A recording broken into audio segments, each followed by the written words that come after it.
Hi, I'm Kurt from Kurt's Auto, and this is my 1989 Pontiac Firebird. I've owned this car for about 3 years. I did have to do a few things to it to make it actually work. I had to replace the fuel pump. I purchased it with no keys, so I had to get an ignition switch replaced, and a few other little things that I've done. Fuel injectors were filled with rust, things like that. So the car doesn't run perfect, and the car definitely does not look perfect.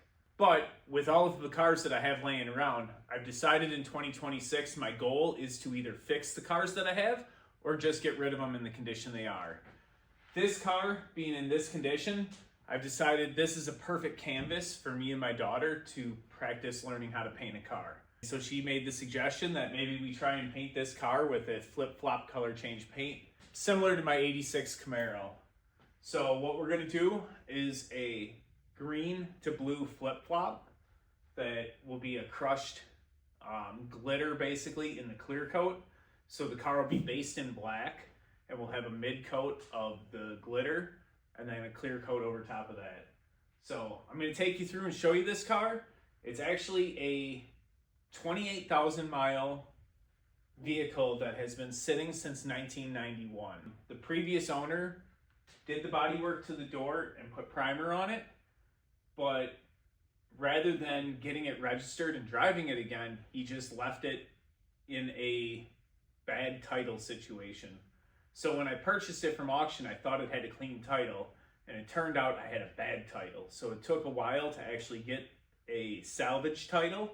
That's one of the reasons why the car doesn't have a lot of value, is because it is a salvage title. So it's the perfect canvas to learn how to paint a car on. The V6 platform that's in it is either something that we're going to maybe put a turbocharger on or yank it out and throw an LS in. So as you can see, the paint on this car is extremely sun faded and worn all the way down to where it's got rust coming through. And on the other side, the paint's in actually really good condition. So I'm not sure if it was parked inside of where it had like a cement floor, because I can't see it being sitting outside and have the bottom be as rust free as it is.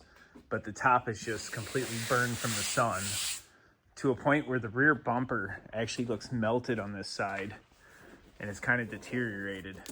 Like it's falling apart here. So I'm gonna have to do something about that. Maybe even consider getting a different rear bumper. Again, it's a low budget car, so probably just gonna do some filler work. There's a small crack in the taillight. Probably not gonna worry about that. Door handle and stuff, I have that in the back. I put the mirror on it so I could start to test drive it just to see if I could get it to run. And I was able to get it to start and run. It is manual crank windows. The interior, the seat, the sun obviously ruined this side of the seat and peeled the upholstery back. But when you sit in them, they feel like a 30,000 mile seat. They're very comfortable, got a lot of cushion left.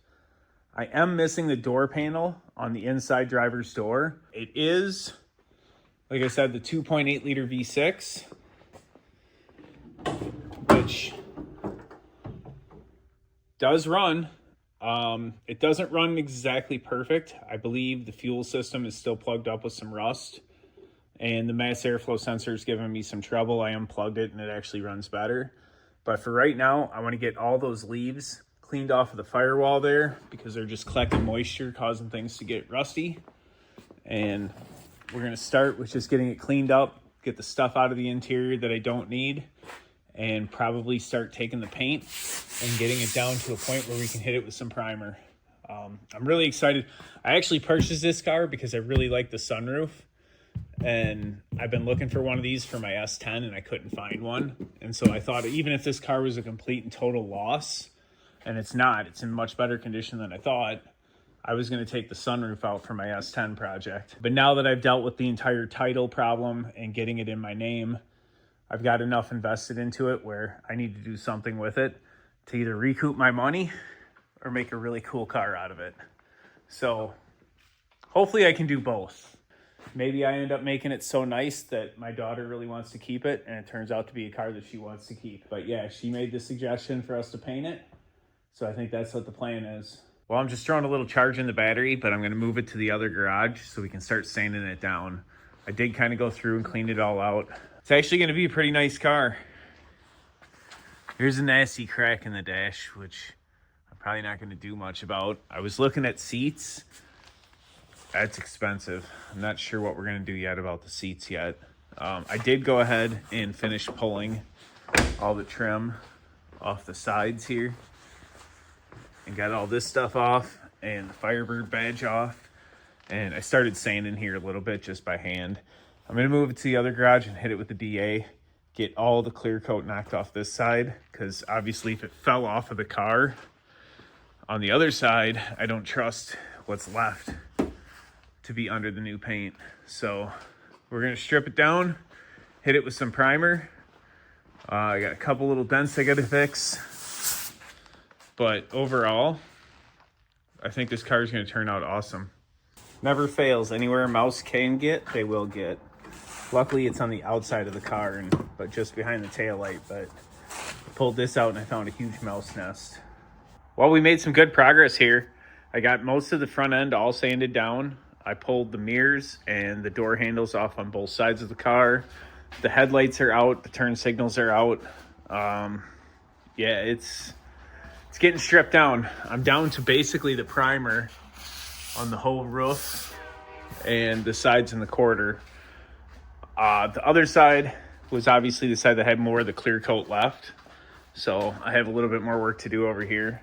But I just got done pulling the door handle off so I can get all this area. This quarter panel's torn down pretty good. I'm just starting to hit the primer here. And I went ahead and I got the tail lights all pulled out of here. I'm not sure if I'm doing the bumpers on or off the car. I think I'm just going to leave them on because it's going to be easier. But I'll go ahead and get the plates off. I will definitely take the spoiler off because there's no way to get underneath here. And yeah, I mean, you can see there's like no clear coat left here. And then underneath the spoiler, the clear coat's still there. So I want to tear that all down to at least the black or the primer. Well, I ended up having to pull the rear bumper off completely because this insert that goes in the bumper was coming loose from the side here. And the only way it bolts in is on the inside. And it looks like this must have been replaced once because this screw is actually missing. So no matter what, the bumper had to come off to fix that. So I went ahead and I pulled that off, as well as got the spoiler removed. And you can see, yeah, where the sun hit the paint, it just took it off. And this was underneath that spoiler. And I mean, it doesn't look great, but there's still clear coat there. There's no rust anywhere on the bottom of this thing. Yeah, if you've made it this far in the video, make sure you hit that subscribe button and give me a like. And let me know in the comments what you think about the paint color. I'm going to get this thing completely sanded down. And like I said, me and my daughter are going to give it a new lease on life. It's been sitting for 35 years and the car's just in great condition and doesn't deserve to rot away sitting in my backyard.